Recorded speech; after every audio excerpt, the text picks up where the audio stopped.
Salut et bienvenue pour le film au pif. Bienvenue pour ce nouveau numéro du film au pif, concept où je dois piocher un film au hasard dans les étagères qui sont là ou là, et puis je dois essayer de vous en parler, comme ça, de mémoire, de vous le pitcher et de vous glisser quelques petites anecdotes sur le tournage du film, histoire de vous donner envie de voir le film. Et comme d'habitude, avant de commencer, toujours le traditionnel petit pari qui veut que je devine quelque chose sur le film que je vais piocher. Et ce soir, je vais miser sur un réalisateur et je vais dire Sam Raimi. Alors, vérifions ça sans plus attendre, et je vais piocher vers... Allez, par là. Et je pioche John Rambo. C'est pas du tout Sam Raimi. Et donc c'est pas du tout Sam Raimi puisque c'est un Sylvester Stallone. Avec Sylvester Stallone. Écrit par Sylvester Stallone. Donc j'ai perdu mon pari, quoi. Encore. Alors, John Rambo. Film de guerre américain, bien sûr, sorti en 2007 et d'une durée relativement courte puisqu'il ne fait que 1h27. Et qui est le quatrième volet des aventures, si on peut appeler ça des aventures, de John Rambo. Donc le film porte le nom de son héros. Parce que j'imagine qu'à l'époque, un petit peu à la manière de Rocky Balboa, qui est le dernier de la saga des Rocky, même si après il y a eu les Creed, et que dans Creed, Rocky Balboa revient, mais à proprement parler, Rocky Balboa est vraiment le dernier de la saga des Rocky, donc le 6e, et j'imagine donc que quand il a fait John Rambo, Stallone devait plus ou moins s'imaginer que ça allait être le retour, mais en même temps le dernier volet de la saga, mais ça c'était avant de décider de faire Last Blood, qui malheureusement n'est pas le meilleur, assez loin de là même. Puisque pour moi, en tout cas pour moi, les deux meilleurs, c'est le premier, bien évidemment, puisqu'il nous pose les bases du personnage et qui a vraiment un message dans le premier. Et puis celui-là, puisque encore une fois, là, il y a quelque chose d'assez réaliste, avec un message derrière, même si dans chaque Rambo, on pourrait estimer qu'il y a une sorte de message.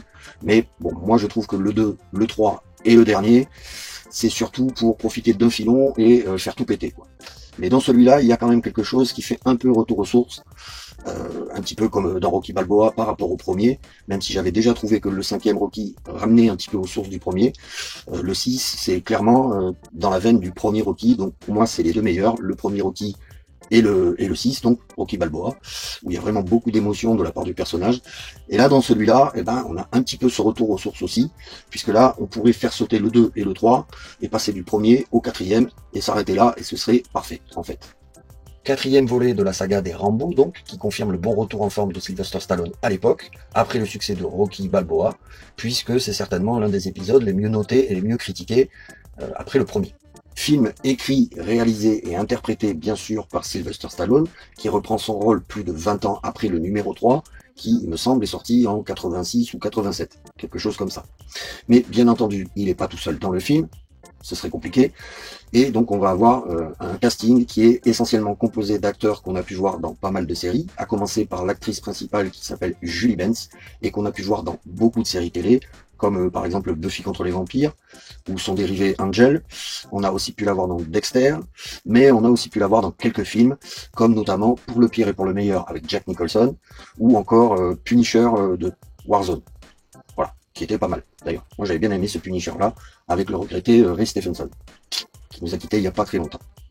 Ray Stephenson, que j'avais personnellement découvert dans l'excellente série Rome, qui est une série du début des années 2000, et qui fait partie certainement des meilleures séries, en tout cas à l'époque, puisque à part 24 heures chrono, j'en reviens à cette série, il n'y avait pas beaucoup de séries de ce calibre-là qui donnaient vraiment l'impression de voir du cinéma à la télévision. Et Rome en fait partie, puisque je crois que les épisodes coûtaient à peu près, pas loin de 4 à 5 millions de dollars par épisode, donc quelque chose de, voilà, un budget qu'on n'avait pas l'habitude de voir dans les séries télé, à part 24 heures chrono.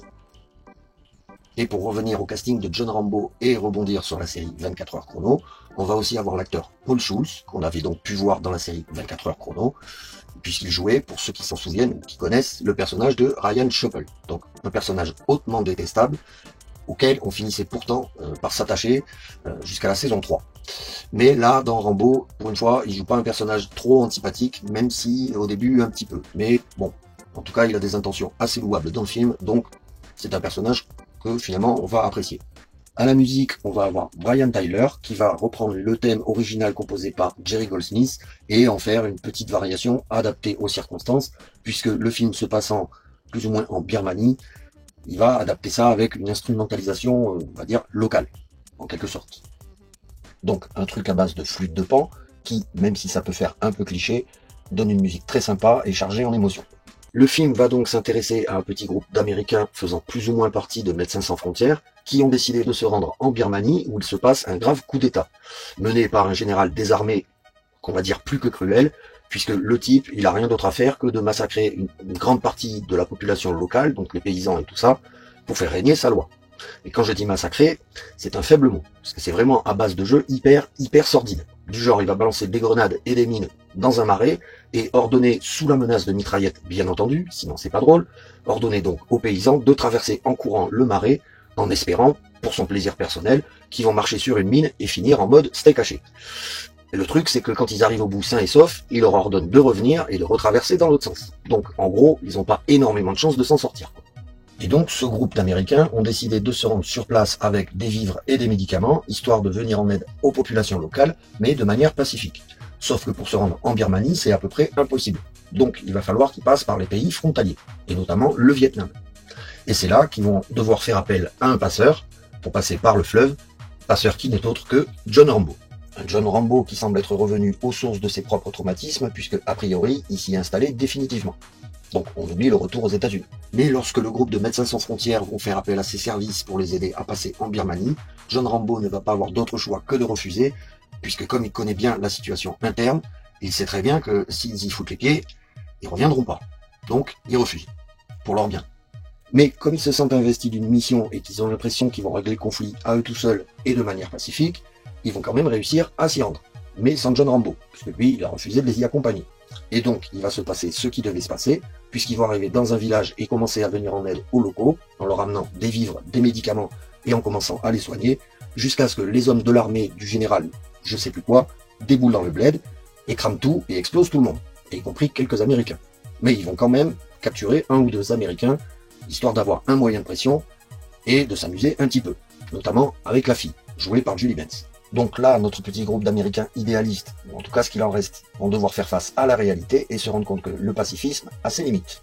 N'ayant pas donné de nouvelles à leur hiérarchie depuis un petit moment, un autre type de Médecins sans frontières va être missionné pour aller voir John Rambo sur place et lui expliquer la situation.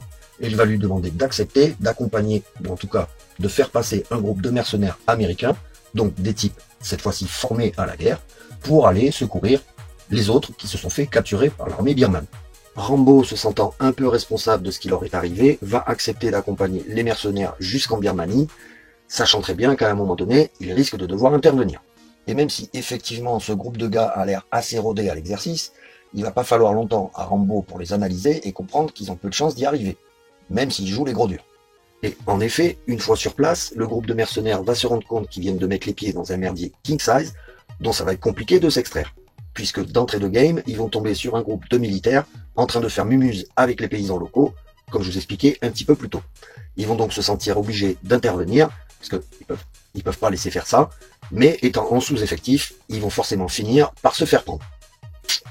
Donc maintenant, il faut envoyer des hommes pour sauver les hommes qui voulaient sauver nos hommes, pour ceux qui ont la rêve. Et c'est enfin là que John Rambo va passer à l'action pour venir leur sauver la mise. Et alors là, j'aime autant vous dire que c'est steak haché parti. Donc, pas un film pour les véganes, quoi. Donc, voilà en gros ce que je pouvais vous dire sur l'histoire de John Rambo, 4e volet de la saga des Rambo, qui, pour moi, est certainement le meilleur après le premier, puisqu'il est filmé de manière très réaliste, donc par Sylvester Stallone, contrairement aux 2 et aux 3, qui étaient certainement un petit peu too much au niveau explosion, au niveau action, tout ça, avec Stallone en gros plan torse nu qui tire à la mitraillette, enfin, vous avez tous certainement ces plans en tête. Là, on retourne un petit peu plus vers quelque chose de réaliste. Donc déjà, il n'est pas torse nu, et voilà, là, cette fois-ci, on a vraiment affaire à quelque chose de très criant. Je dirais que c'est presque aussi réaliste que le soldat Ryan, par exemple, hein, qui avait mis une gifle à tout le monde à l'époque quand il est sorti, notamment avec sa scène du débarquement, où on avait vraiment l'impression d'y être. Là, c'est un petit peu le même effet. On a l'impression d'y être, on a l'impression que ce qu'on voit, c'est réel, et pas super exagéré. La caméra est assez souvent caméra à l'épaule, donc elle nous immerge dans l'action plein pot. Et là, toute la fin du film, on souffle pas, quoi. Vraiment, il y a que à la toute fin où on fait wow, qu'est-ce qu'on vient de voir, quoi. Voilà l'effet que moi m'a fait en tout cas John Rambo quand je l'ai vu, parce que j'étais pas super fan de cette saga-là avant la sortie de ce film-là. J'avais bien aimé le premier, mais ça s'arrêtait là. Le 2, le 3, je les trouvais vraiment too much. C'était pas le genre de film d'action auquel j'accrochais. Pourtant, j'aime bien, par exemple, Commando avec Schwarzenegger. qui est aussi too much, mais c'est déjà un peu plus assumé. Rambo, ça se veut réaliste, et je trouvais que le 2 et le 3, bah, c'était pas ça. Mais là, le 4, waouh, si, là, cette fois-ci, on y est, quoi. Donc, pour ceux qui ne l'ont jamais vu, je voudrais quand même pas vous le survendre, mais apprêtez-vous quand même à prendre une méga gifle. Ma note pour ce film, bah, vous l'avez compris, elle va quand même être assez élevée, puisque je vais lui mettre un bon 16. Voire même 17, d'ailleurs. Ouais, si, je vais lui mettre 17, parce qu'il est clair que dans ce registre, on fait difficilement plus efficace. Là, sincèrement, Stallone à la réalisation, il a vraiment assuré, parce que ce qu'on voit, on a vraiment l'impression d'y être, et même si le film est pas très long, ben on voit pas 7h30 passer, on s'ennuie pas. Alors, bien évidemment, ce qu'on voit, c'est assez horrible, mais pour tous ceux qui aiment le registre film de guerre, donc avec pas mal de boucheries, je pense que vous serez pas déçus, je pense que vous y trouverez votre compte, et que la durée du film est suffisante. Plus, ça aurait été de la gourmandise, entre guillemets, ça aurait peut-être pété l'efficacité du film, où là, il est vraiment très très efficace du début à la fin, en particulier à partir du moment où Rambo entre en jeu. Bon, bah là, on y est. Pour moi, avec le premier, c'est très nettement le meilleur. Les autres, j'accroche que très moyennement, mais là, celui-là, vraiment, moi, il m'a mis une gifle, et je l'apprécie énormément, et je recommande à tout le monde de le voir. Voilà ce que je pouvais vous dire sur John Rambo.